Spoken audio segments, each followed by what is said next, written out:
Kamala Harris is well known as President Joe Biden's vice president, and her background is really unlike any other person to ever hold this role. She is the first woman, the first Black person, the first person of South Asian descent to be vice president, and she traces her roots back to Northern California, where she was born to a father who's from Jamaica and a mother from India.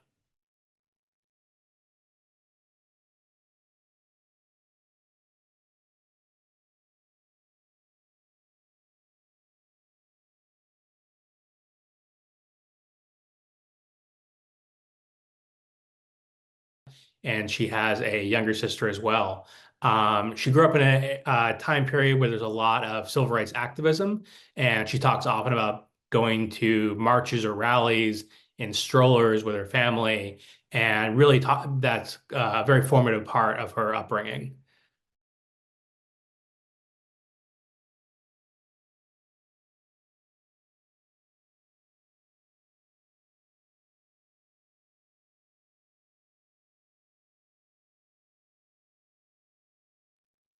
Harris went to college at Howard University in Washington, D.C., one of the country's most famous historically Black colleges.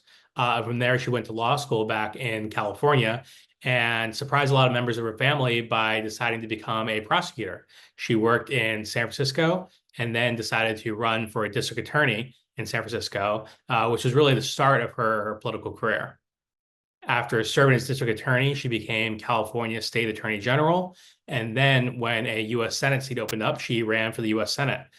She was elected the same year that Donald Trump became president and was quickly thrust into a very contentious environment on Capitol Hill, where she played a leading role in questioning and examining Trump administration officials and policies.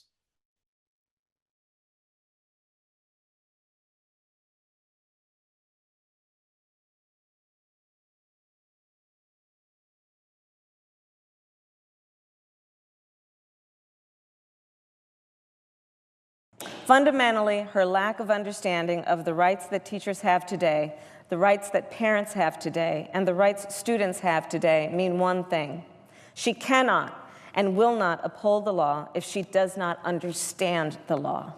Our response is going to be what we did, that we spoke out, that we marched, we shouted, and we fought for justice and equality and fairness for everyone, and we will not tire in this process. There is so much at stake, and this is a fight that is born out of love of country, and we're not going to let anyone take our flag. Donald Trump's behavior on Twitter that is threatening the lives of human beings, and he therefore has lost the privilege, and Twitter needs to take his account down.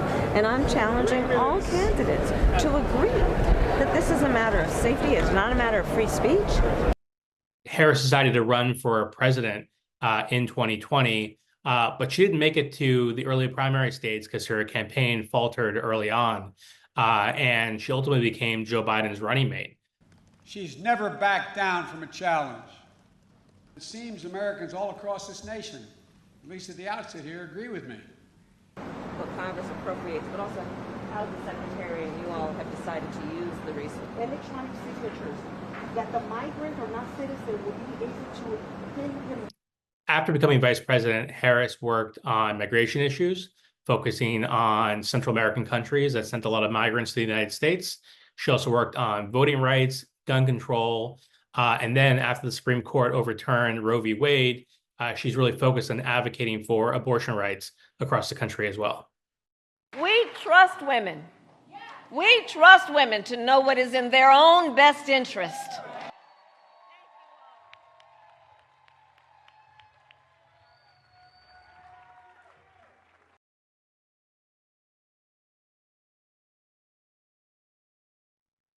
Not only is Harris the first woman vice president, her husband, Doug Emhoff, is the first second gentleman of the United States. They married several years ago, and Emhoff has 2 children of his own from a previous marriage.